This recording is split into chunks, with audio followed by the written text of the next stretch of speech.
Club was so fun today. Yo, exactly, man. We beat them, got some little money on the side. You're gonna share that, right? Of course, man. It was a duel. Okay, yeah, okay. It was a duel thing, man. Sure. Ain't that them right there? Hold on, pull up them real quick. We'll show them something real sweet.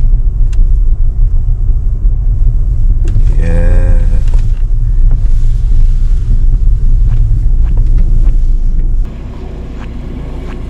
Oh shit!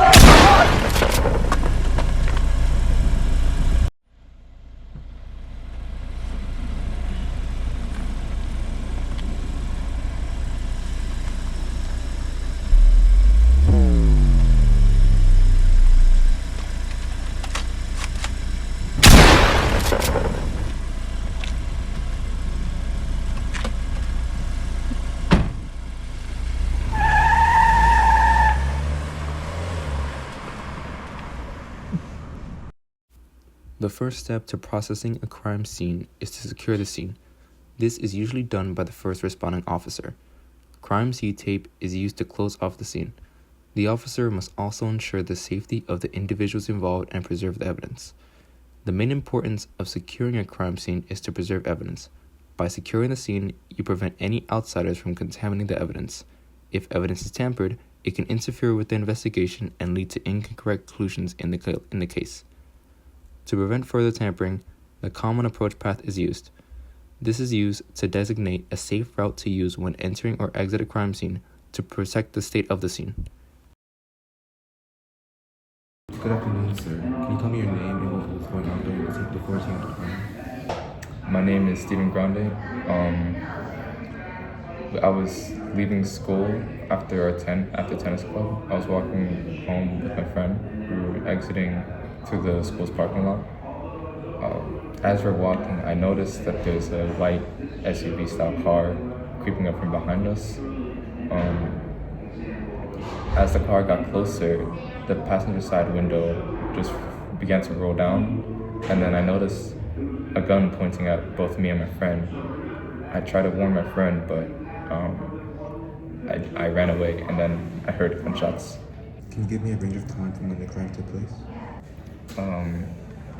It was shortly after tennis club had ended, so I think around 1:10 p.m. Did you notice any suspicious individuals in the vicinity of the scene? There weren't many people in the parking lot when we were leaving, just me and my friend, and then the white car. The only suspicious people I can think of are these two guys we played against, me and my friend played against during our tennis club.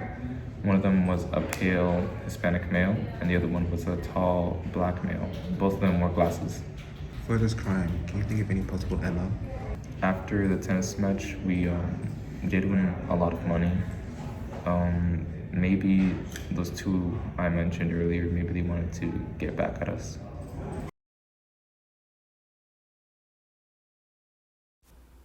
Standard personal protective equipment is worn by crime scene investigators when examining a crime scene. The following parts are used: a PPE suit, latex gloves, protective shoe covers, masks, and goggles.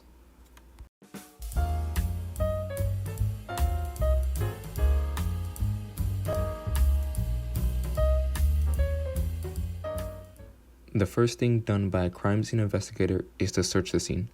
Search patterns are important to preserve the integrity of a crime scene and ensure that no evidence is missed or overlooked. There are several types of search patterns, each with their own positives and negatives. The CSI will also place evidence markers at each piece of evidence found.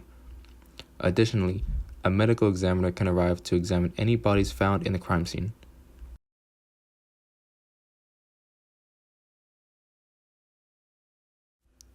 Next, the CSI will photograph all pieces of evidence found in the crime scene. Forensic photography is important to depict the events of a crime scene and allow the scene to be reconstructed. In some cases, there are primary and secondary crime scenes. The primary crime scene is where the crime occurred, while the secondary crime scene are places that have a relation to the crime. The evidence found in the crime scene must be photographed. 4 types of photos are taken. They are a close-up shot 90 degrees over the piece of evidence, an up-close shot with a scale, a mid-range shot, and an overview shot showing the location of the evidence in the entire crime scene. In addition to photographing the crime scene, the scene must also be sketched. The background floor plan or landscape is sketched. The exact location of the evidence is drawn in relation to other objects or locations in the scene. A key is used to help identify and understand the crime scene's objects and size. The position for a piece of evidence can be pinpointed by determining the relative location of the evidence according to multiple reference points.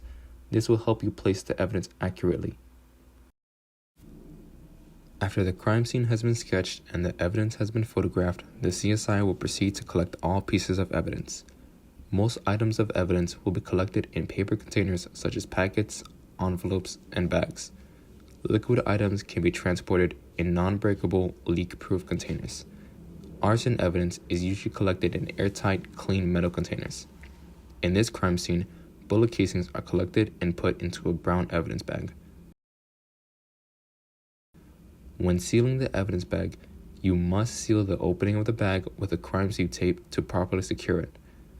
The evidence collector must put their initials and the date the evidence was collected onto half of the tape and half on the bag. This is done so it is clear to notice if the evidence bag has been opened.